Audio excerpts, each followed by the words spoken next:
With the deep, unconscious sigh that not even the nearness of the telescreen could prevent him from uttering when his day's work had started, Winston pulled the speakwrite towards him, blew the dust from its mouthpiece, and put on his spectacles. Then he unrolled and clipped together 4 small cylinders of paper which had already flopped out of the pneumatic tube on the right-hand side of his desk. In the walls of the cubicle there were 3 orifices. To the right of the speakwrite, a small pneumatic tube for written messages. To the left, a larger one for newspapers. And in the side wall, within easy reach of Winston's arm, a large oblong slit protected by a wire grating. This last one was for the disposal of waste paper. Similar slits existed in thousands or tens of thousands throughout the building, not only in every room, but at short intervals in every corridor. For some reason, they were named memory holes.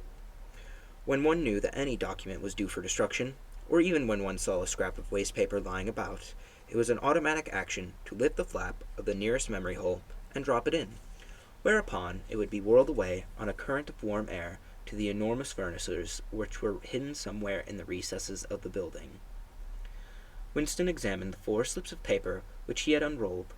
Each contained a message of only 1 or 2 lines in abbreviated jargon, not actually Newspeak, but consisting largely of Newspeak words, which was used in the ministry for internal purposes. They ran, Times 17.3.84 BB speech malreported, Africa rectify. Times 19.12.83 forecast 3 YP 4th quarter 83 misprints verify current issue. Times 14.2.84 mini plenty malquoted chocolate rectify. Times 3.12.84 reporting BB day order double plus ungood refs unpersons rewrite full wise unsub antifilling. With a faint feeling of satisfaction, Winston laid the 4th message aside. It was an intricate and responsible job, and had better be dealt with last. The other 3 were routine matters, though the second one would probably mean some tedious wading through lists of figures. Winston dialed back numbers on the telescreen, and called for the appropriate issues of the Times, which slid out of the pneumatic tube after only a few minutes' delay. The messages he had received referred to articles or news items which for one reason or another it was thought necessary to alter, or, as the official phrase had it, to rectify. For example, it appeared from the Times of the 17th of March that Big Brother, in his speech of the previous day, had predicted that South Indian Front would remain quiet, but that a Eurasian offensive would shortly be launched in North Africa. As it happened, the Eurasian Higher Command had launched its offensive in South India and left North Africa alone. It was therefore necessary to rewrite a paragraph of Big Brother's speech in a way as to make him predict the thing that had actually happened. Or again, in the Times of the 19th of December, had published the official forecast of the output of various classes of consumption goods in the 4th quarter of 1983, which was also the 6th quarter of 9th 13-year plan. Today's issue contained a statement of the actual output, from which it appeared that the forecasts were in every instance grossly wrong. Winston's job was to rectify the original figures by making them agree with latter ones. As for the 3rd message, it referred to a very simple error which could be set right in a couple of minutes. As short a time ago as February, the Ministry of Plenty had issued a promise, a categorical pledge, were the official words, that there would actually be no reduction of chocolate rationing during 1984. Actually, as Winston was aware, the chocolate ration was to be reduced from 30 grams to 20 at the end of the present week. All that was needed was to substitute for the original promise a warning that it would probably be necessary to reduce the ration at some point in April. As soon as Winston had dealt with each of the messages, he clipped his speak-written corrections to the appropriate copy of the Times, and pushed them into the pneumatic tube. Then, with a movement which was as nearly as possible unconscious, he crumpled up the original message and any notes that he himself had made, and dropped them into the memory hole to be devoured by the flames. What happened in the unseen labyrinth to which the pneumatic tubes led, he did not know in detail, but he did know in general terms. As soon as all the corrections which had happened to be necessary in any particular number of the times had been assembled and collated, the number would be reprinted, and the original copy destroyed, and the corrected copy placed onto the files in its stead. The process of continuous alteration was applied not only to newspapers, but to books, periodicals, pamphlets, posters, leaflets, films, soundtracks, cartoons, photographs, to every kind of literature or documentation which might conceivably hold any political or ideological significance. Day by day, and almost minute by minute, the past was brought up to date. In this way, every prediction made by the party could be shown by documentary evidence to have been correct. Nor was any item of news or any expression of opinion which conflicted with the needs of the moment ever allowed to remain on record. All history was a pamphlet, scraped clean and inscribed exactly as often as was necessary. And in no case would it have been possible, once the deed was done, to prove that any falsification had taken place. The largest section of the records department, far larger than the one in which Winston worked, consisted simply of persons whose duty it was to track down and collect all copies of books, newspapers, and other documents which had been superseded and were due for destruction. A number of the times which might, because of changes in political alignment or mistaken prophecies uttered by Big Brother, have been rewritten a dozen times, still stood on the files bearing its original date, and no other copy existed to contradict it. Books also were recalled, and rewritten again and again, and were invariably reissued without any admission that any alteration had been made. Even the written instructions which Winston had received, and which he invariably got rid of as soon as he had dealt with them, never stated or implied that an act of forgery was to be committed. Always the reference was to slips, errors, misprints, or misquotations, which it was necessary to put right in the interests of accuracy. But actually, he thought as he readjusted the Ministry of Plenty's figures, it was not even forgery. It was merely the substitution of one piece of nonsense for another. Most of the material that you were dealing with had no connection with anything in the real world, not even the kind of connection that is contained in a direct lie. Statistics were just as much of a fantasy in their original version as in their rectified version. A great deal of the time you were expected to make them up out of your head. For example, the Ministry of Plenty's forecast had estimated the output of books for the quarter at 145 million pairs. The actual output was given as 62 millions.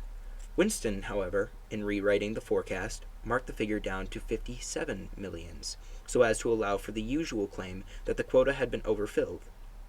In any case, 62 millions was no nearer to the truth than 57 millions, or than 145 millions. Very likely, no boots had been produced at all. Likelier still, nobody knew how many had been produced, much less cared. All one knew was that every quarter, astronomical numbers of boots were produced on paper, while perhaps half the population of Oceania went barefoot. And so it was with every class of recorded fact, great or small. Everything faded away into the shadow world, in which, finally, even the date of the year had become uncertain. Winston glanced across the hall. In the corresponding cubicle, on the other side, a small, precise-looking, dark-chinned man named Tillotson was working steadily away, with a folded newspaper on his knee, and his mouth was very close to the mouthpiece of the speakwrite. He had the air of trying to keep what he was saying a secret between himself and the telescreen. He looked up, and his spectacles darted a hostile flash in Winston's direction. Winston hardly knew Tillotson, and he had no idea what work he was employed on. People in the records department did not readily talk about their jobs. In the long, windowless hall, with its double rows of cubicles and its endless rustle of papers and the hum of voices murmuring into speakwrites, there were quite a dozen people whom Winston did not even know by name, though he daily saw them hurrying to and fro in the corridors or gesticulating in the 2 minutes' hate. He knew that in the cubicle next to him, the little woman with sandy hair toiled day in and day out, simply at tracking down and deleting from press the names of people who had been vaporized, and were therefore considered never to existed. There were a certain fitness in this, since her own husband had been vaporized a couple years earlier.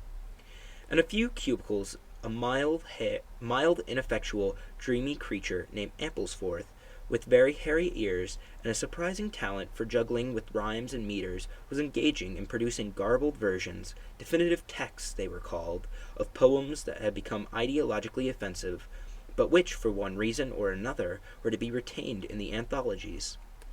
And this hall, with its 50 workers or thereabouts, was only one subsection, a single cell, as it were, in the huge complexity of the records department. Beyond, above, below, were other swarms of workers engaged in the unimaginable multitude of jobs. There were the huge printing shops with their sub-editors, their typography experts, and their elaborately equipped studios for faking photographs. There was the teleprograms sections with its engineers, its producers, and its teams of actors, specially chosen for their skill in imitating voices. There were armies of reference clerks, whose jobs was simply to draw up lists of books and periodicals which were due for recall. There were the vast repositories where the corrected documents were stored, and the hidden furnaces where the original copies were destroyed. And somehow or other, quite anonymous, there were the directing brains who coordinated the whole effort and laid down the lines of policy which made it necessary that this fragment of the past should be preserved, or that one falsified, and the other one rubbed out of existence. And the Records Department, after all, was itself only a single branch of the Ministry of Truth, whose primary job was not to reconstruct the past, but to supply the citizens of Oceania with newspapers, films, textbooks, telescreen programs, plays, novels, with every conceivable kind of information, instruction, or entertainment, from a statute to a slogan, from a lyric poem to a biological treatise, from a child's spelling book to a Newspeak dictionary, and the ministry had not only to supply the multifarious needs of the party, but also to repeat the whole operation at a lower level for the benefit of the proletariat. There was a whole chain of separate departments dealing with proletarian literature, music, drama, and entertainment generally. Here were produced rubbishy newspapers containing almost nothing except sports, crime, and astrology, sensational 5-cent novelties, films oozing with sex, and sentimental songs, which were composed entirely by mechanical means on a special kind of kaleidoscope known as a versificator. There was even a whole subsection, pornosec, it was called in Newspeak, engaged in producing the lowest kind of pornography, which was sent out in sealed packets, and which no party member, other than those who worked on it, were permitted to look at. 3 messages had slid out of the pneumatic tube while Winston was working, but they were simple matters, and he had disposed of them before the 2 minutes' hate interrupted him. When the hate was over, he returned to his cubicle, took the Newspeak dictionary from the shelf, and pushed the speakwrite to one side, cleaned his spectacles, and settled down to his main job of the morning.